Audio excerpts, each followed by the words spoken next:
To the left, we have the Samsung Q8FN. To the right, we have the LG OLED B10. The LG OLED B10 does lose overall to the Samsung Q8FN. Now, I wanted to kind of dispel something before I get started with this comparison. Most of the reviewers that you are watching aren't using the BT 2020 color space on the new 2020 models. To get to it, you just use your magic remote that comes with the television. You type in 1113111 and it'll bring you to the HDMI signaling override menu, which was designed to help colorists grade their video footage. Now, I forced the BT 2020 color space to get more out of the image quality because by default, LG is not impressive and it won't be winning any awards anytime soon. So all the awards that you saw on HDTV Test, Digital Trends, Artings.com, the things you're hearing about on Stop the FOMO, about LG OLED being so great, these kinds of things are very inaccurate when you actually take LG by default. So by automatic, which defaults to the BT709, you can appreciate some pretty washed out, ugly color. You can confirm this when you watch their videos. Go watch ABT, Apt, whatever they call themselves. Go watch Digital Trends. You'll see they have really washed out video footage, HDTV Test, and the colors look a lot like what you're about to see here. Washed out, pukey, void of any real reason to be excited for it, because this is the truth behind LG OLED that they don't want you to know. I'm going to put it out there so maybe LG can see this and fix this. It's not to maliciously attack them, but it is to say that LG definitely has some stuff they need to work on. Simply put, color has been underwhelming for the longest time on LG OLED, and you're seeing it in its truest form, or at least I hope you are. Please use the commentary as a guide because this is not a 100% accurate representation of video quality. Again, I'm looking at it with my naked eye and I have no real way to show 100% of everything I'm seeing here. Okay, so even the luminosity in that last scene, I'm going to try to run that back because that's one of the more impressive things that I run into when I do these comparisons. I'll try to hit play here. We're going to hit the rewind button. We're going to let it go. Let's try to let it go again, and there we go. Right around here, you can probably see just how rich the luminosity is on the Samsung Q8FN, where again, LG isn't doing anything close to that. And again, this is the picture that they've been saying beats the Q8FN, beats the every LED television in existence, really. How they brag about LG OLED, this is it. That's the picture they're looking at. Now, I also want to dispel another myth. A lot of them LG OLED fanboys that you hear so much about, they talk about LG superiority because they're mad about losing, but the reality is when they have washed, ugly imagery like this, it's abundantly clear what the reasoning behind the damage control is. In fact, I can tell you there is a big difference when you use the 2020 color space, BT 2020 to be specific. A lot of them are saying now that it makes no difference, at least the ones that are damage controlling. So I want to dispel that myth. If you run into that misinformation, type in, again, the same 1113111 on your magic remote, and you'll be able to get access to your colorimetry, and then you can force BT 2020. Pay very close attention to Sid's face right here. Look how washed out and how ugly he is. Now watch what happens when we force BT 2020. You see how he gets that natural pink, that natural blood flow back to his face? He comes back from the morgue. He's back from the dead. This is what it does for you, and I think it's a wonderful thing, and I think it's the most underrated thing about the 2020 LG OLED TVs, and I think it's a shame that LG hides it behind a secret menu. It's almost like you're playing a video game and you've got to input some secret cheat code before you can get real picture quality. And I think that's a darn shame, and that's something LG might want to work on because Sony offers BT 2020 by default on their AHG Bravia OLED, so I don't think there's any reason why LG can't do that. But that being said, we're going to talk more about what the differences are between these two displays. One of the big ones that I notice is that when you look at pictures like this, scenes like this, it's very apparent that the LG is just lacking in that pure color because it's just too cool. The color temperature specifically is more blue in hue than it is anything else. Once you start really comparing it to other things, you might notice a blue tint from time to time on OLEDs. That's just one of the downsides to a WRGB panel. Now, again, one of the benefits of having a WRGB panel is the color accuracy of blue particularly increases and it becomes more saturated, which is great. But anytime you add the color white to other colors, it really washes them out and you start getting a less impactful experience. As you're seeing here, as the Q8FN has the better pink on the nose of Carl, it's just more lifelike. It just really comes to life a whole lot better than what you're getting on an OLED that's supposed to, again, be top end, high end performance. And this is the kind of stuff that a lot of people are upgrading from. Again, trying to say that it's so great. They're trying to get away from these crappy old school TVs just to get back into something that 9 times out of 10 will look almost just as bad if you don't know about that secret code. So as you look at this, look at these balloons kind of open up here. I'm going to pause it right here. Look at the dimensionality coming off of the Samsung Q8FN right now. It's not even close, not even remotely close. I'm going to lower my ISO so you can maybe see a little bit better. But I mean, it's like a 2D TV versus a 3D TV. Samsung's Q8FN is really doing something special because, again, they really meant business when they made this TV to challenge OLED, and challenge OLED they are doing, and they are doing a damn good job of it. What I will say, though, is, again, no TV is perfect, and the Samsung Q8FN is not a flawless television. I personally don't like the motion of the Samsung Q8FN. I feel like they can improve that, down the road. Maybe they've always had motion problems, Samsung. I think that's their weakest point. But that's kind of one of those things that I've always been transparent about. And I think, honestly, though, that picture quality is breathtaking. Now, I also want to show you guys something, because there's another myth out there that a lot of people keep trying to put out there, that LG OLED's the only thing that can have really deep, really rich black levels. Well, we're in a completely dark room right now. I'll open up my ISO, and you'll see I don't have any bloom. As you guys see, I'm really ramping up my ISO here, and I don't have that bloom like you would expect. I really got to push the boundaries of ISO before you start seeing any kind of blooming on text. And that's because, again, Samsung really did a great job with creating a TV that didn't suffer from bloom like other TVs.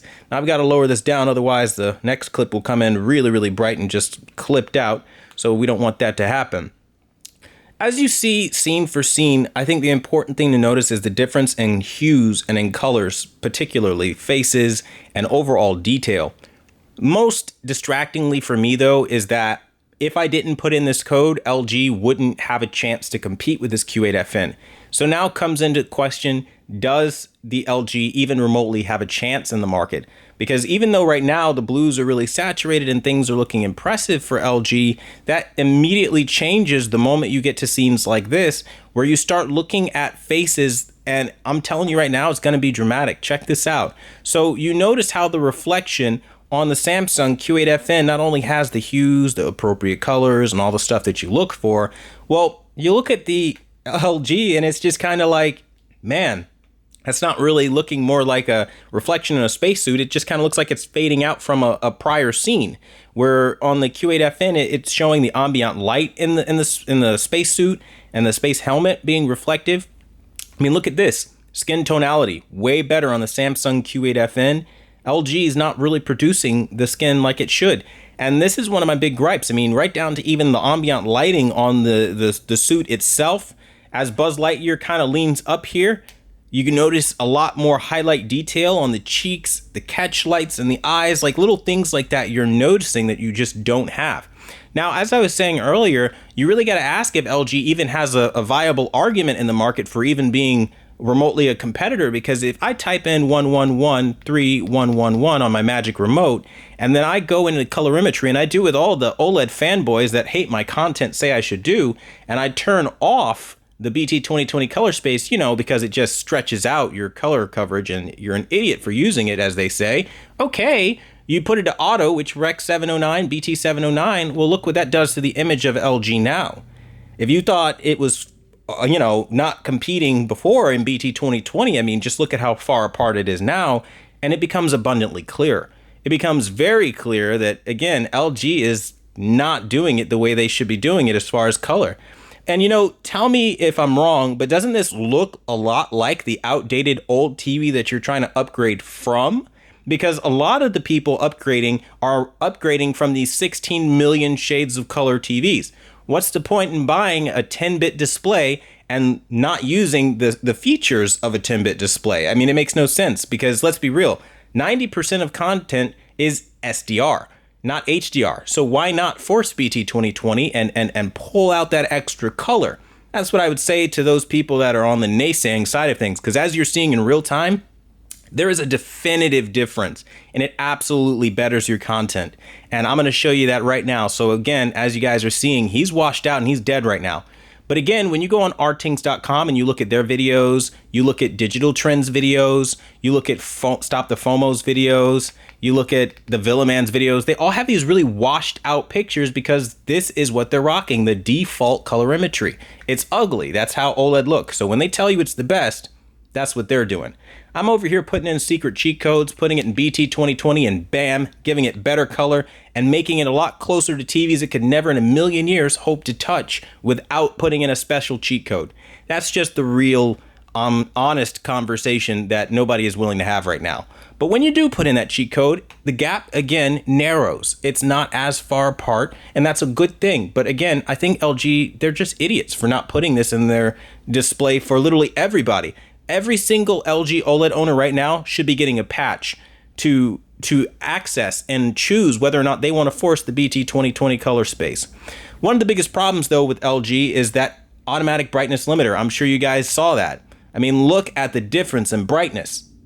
It's massive. You're down to essentially 100 nits on one display, and on the other, you're not being limited in such a dramatic degree. You literally have 4 times, 5 times the brightness. It's ridiculous, and this is the kind of stuff, and I've already lowered the peak brightness, by the way, on the Samsung Q8FN to help it compete better against to help the LG compete better against the Samsung here. Otherwise, the Samsung's luminosity was way too explosive. I mean, there's just no way to capture Samsung at its best on the Samsung Q8FN. You're talking about this TV is over 1900 nits. You're not beating that, right? And I think that's the craziest thing here, because you're seeing the luminosity, you're seeing the clarity.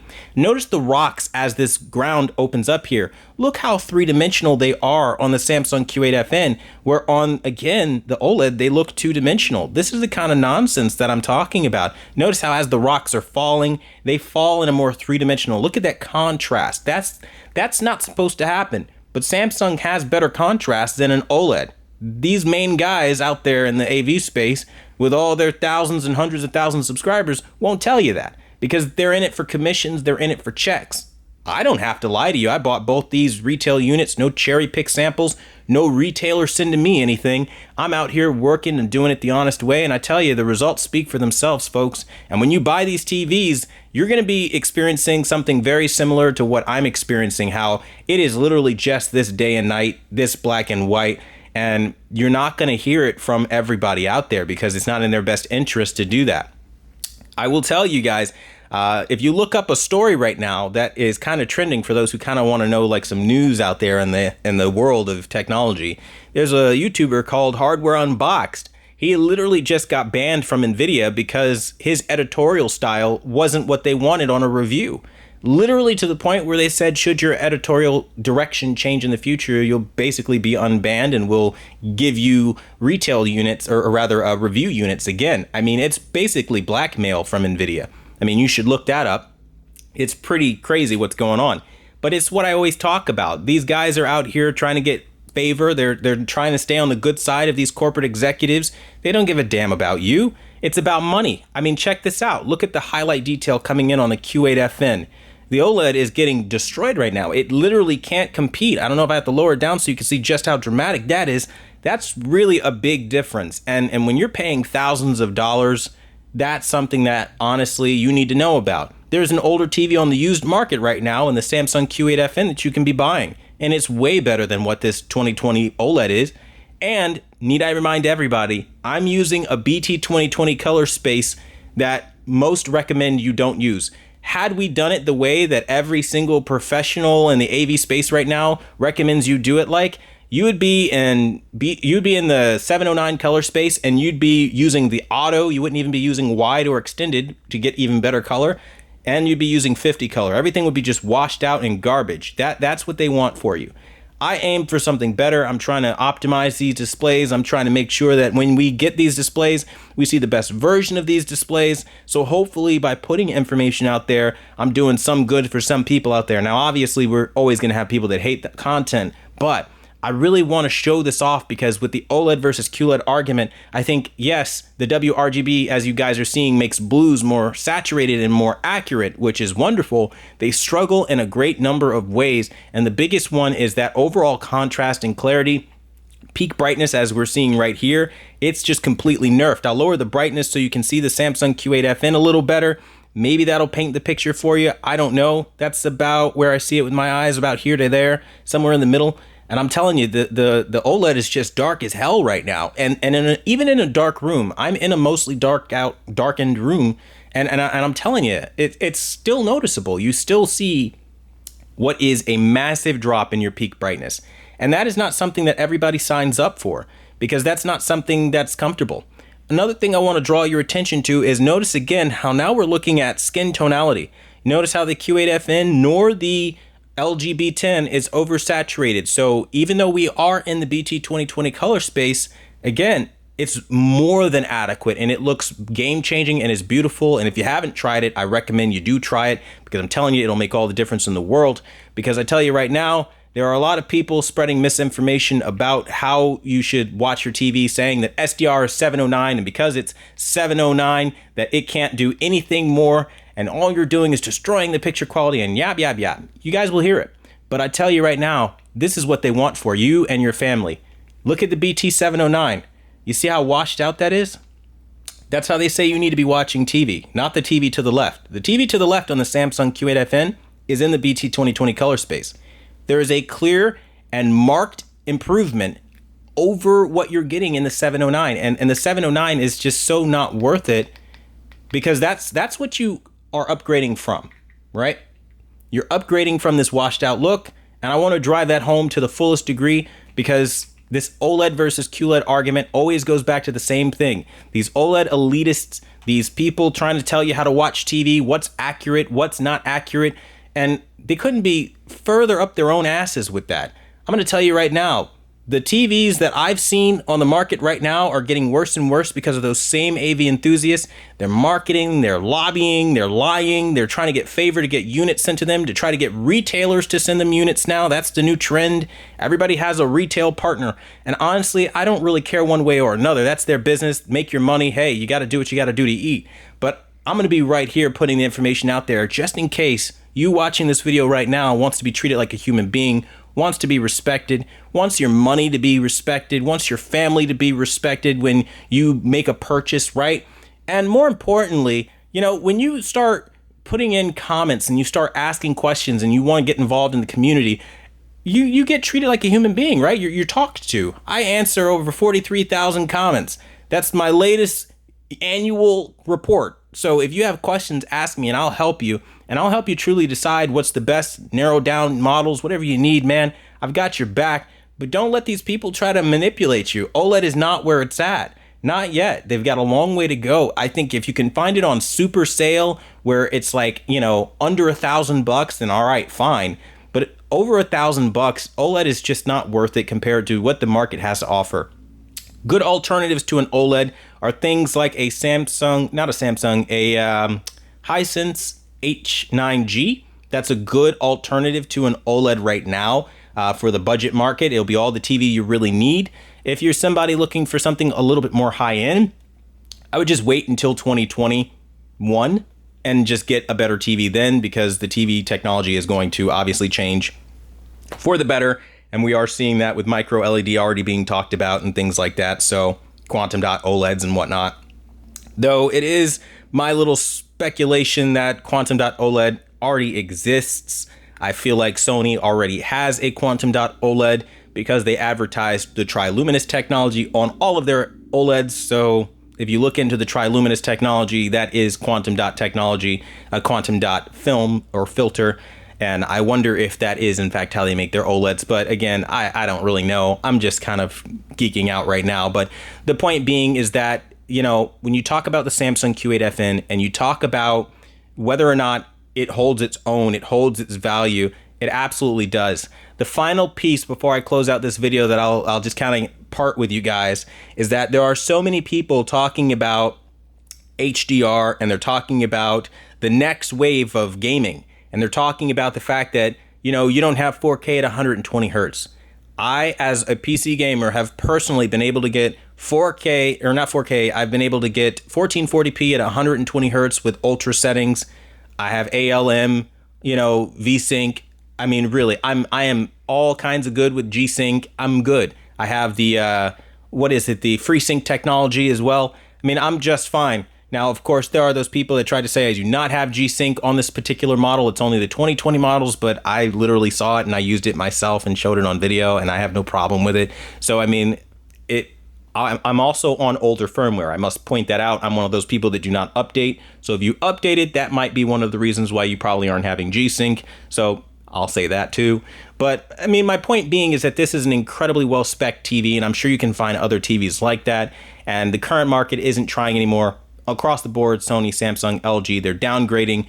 So it may be worth it to look at something that maybe is an HDMI 2.0 TV, because for PS5 and Xbox Series X, you do not need to be buying a brand new TV for that. You really don't, because HDMI 2.1, or rather 2.0, is more than enough. HDMI 2.1 is great if you only care about 4K at 120 hertz, and there is literally no 4K 120 hertz content. There isn't a single video game that will lock at 4K 120 hertz. Or 120 frames per second. All you're getting is an uncapped frame rate that goes up to that, but you're gonna definitely feel those 20 frame dips, those 30 frame dips. People are trying to play like you're not gonna feel that. It's no different than when you have a 60 FPS target and it's an uncapped frame rate and you're dipping into the 30s and into the 20s. It's the same concept here, and people are gonna be woefully disappointed because on top of that, now you have the extra additive of, guess what? You have lower textures and resolutions to get to that frame rate. So, I mean, it's not as ideal as everybody's trying to make it sound. And so my point being, you can cut corners and get an HDMI 2.0 TV, maybe even what you have right now, if you have something that's modern like this. I see people with KS8000s and things like that, you might be good. Hell, if you have an older OLED even, you might be fine. You don't have to jump out and run just because, run and buy something just because they said, hey, I have G-Sync, I have FreeSync, I have the latest and the greatest. The newer isn't always better in 2020. I mean, everything is being made to be more cost effective for corporations, and that's just as truthfully as anyone has ever said. That being said, in this very, very long-winded comparison, I really hope that I've covered all the bases and I've kind of explained what is what and how these things kind of play out. Again, don't use the video as a 100% representation. Not going to be there. Please use the commentary as guidance. And the initial takeaway is this. The OLED is a decent TV. If you can find it on sale, go for it, I guess. But I wouldn't go breaking my bank for it anytime soon. And the ultimate message is to wait until next year when things get a little better for TV, watchers and things of that nature. But that being said, I really want to thank you guys so much for watching the #1 brand in honesty. If you like videos like this, make sure you smack a like on it. It really helps me out. And until the next video, I'll see you guys later.